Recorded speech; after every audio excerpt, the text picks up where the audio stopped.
as a fisherman, since BP oil spill, uh, as a shrimper, it just seems since the spill, it just isn't very profitable no more. Just seems like the volume of your shrimp isn't there. I'm accustomed to going out. In 10 hours, your boat makes $1,000. That don't mean that I make $1,000. My boat makes $1,000. If my boat can't make $1,000, my cut only of that is $150 at the end of the day. By the time I take care of all my boat needs and my expenses and my helps, so it just seems lately I haven't been able to go out on a buyer and catch the amount of shrimp that I need to catch with the low import prices, and it's still I just don't feel the numbers are there on the shrimp. I don't know if the salinity ain't right because of this oil spill, or I can't put my finger on it. I don't know what it is, but since BP oil spill, another thing, it seems like I'm kind of getting up in age, and fishing is kind of a young man's game, and it kind of took my last several years, my last 5, 6, decent years I had left to fish out of me because we wasn't able to fish after, for a year. They closed the season down, and the next year they had zero shrimp. Then the oysters are down.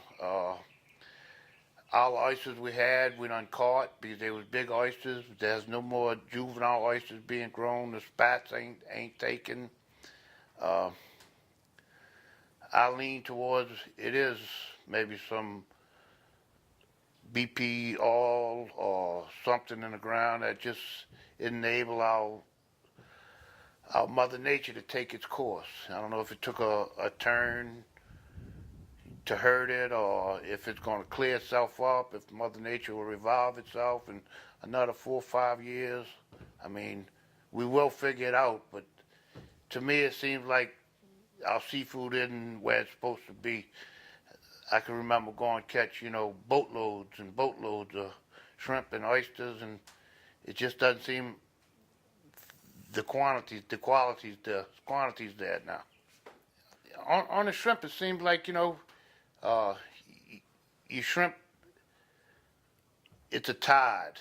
You start out at a slack tide, and the tide increases every day, and you work in the morning, and you start working at 10 o'clock in the morning till then somewhere you work from 5 o'clock in the evening to 9 o'clock at night. Then you start, at 7 o'clock, and you work till 8 o'clock the next morning.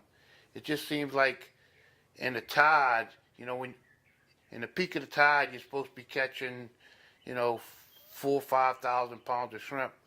The height of the tide is you're only catching 800 pounds. Pre-BP, it was nothing to go, that's what you needed to go catch 3,000, 4,000 pounds of shrimp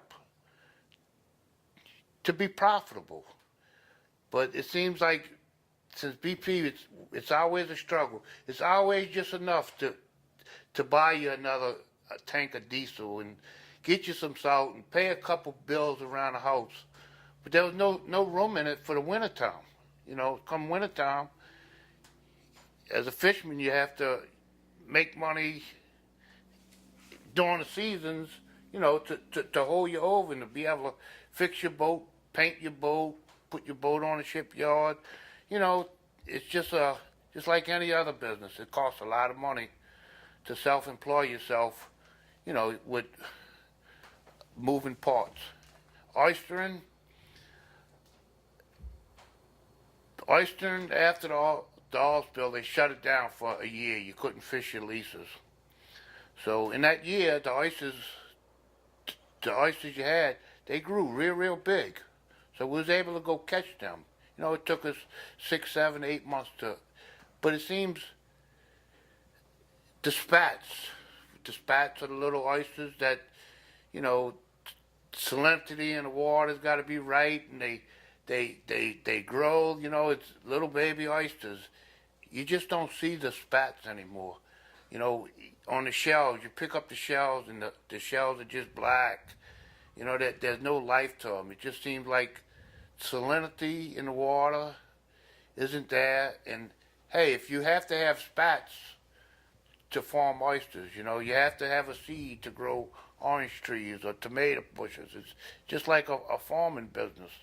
You know, you have to put something there. You can't keep eating cookies out the cookie jar if you don't replenish them. And that's what's going on with the oysters. We just ain't getting the spats and all to give us anything for the future. Stopping at one of the tourist sections, they got a big map of what it was, and every 10 years, how much they lost. It's unbelievable the amount of land you're leaving in the Chaffly Basin. We done lost it here. We dead here. You know, you could get some barrier islands to try to stop the surge. You can't replace these 1,000-year trees. All the cypress swamps in Chaffly Basin, you know, just one tree after another, you're losing daily. You know, we could ride around here. I could bring my boat. I could fill it up 100 times a day with just debris from erosion. People say it's a football field an hour. People say, you know, how many miles. Believe me, just that's on a daily occurrence. Throw some bad weather in there. Throw a hurricane in there. You go from a football field an hour to 50 miles an hour. You lose because this is all that's left. There's no more beaches and barrier islands on the outside to stop it. This is the barrier islands. Save them.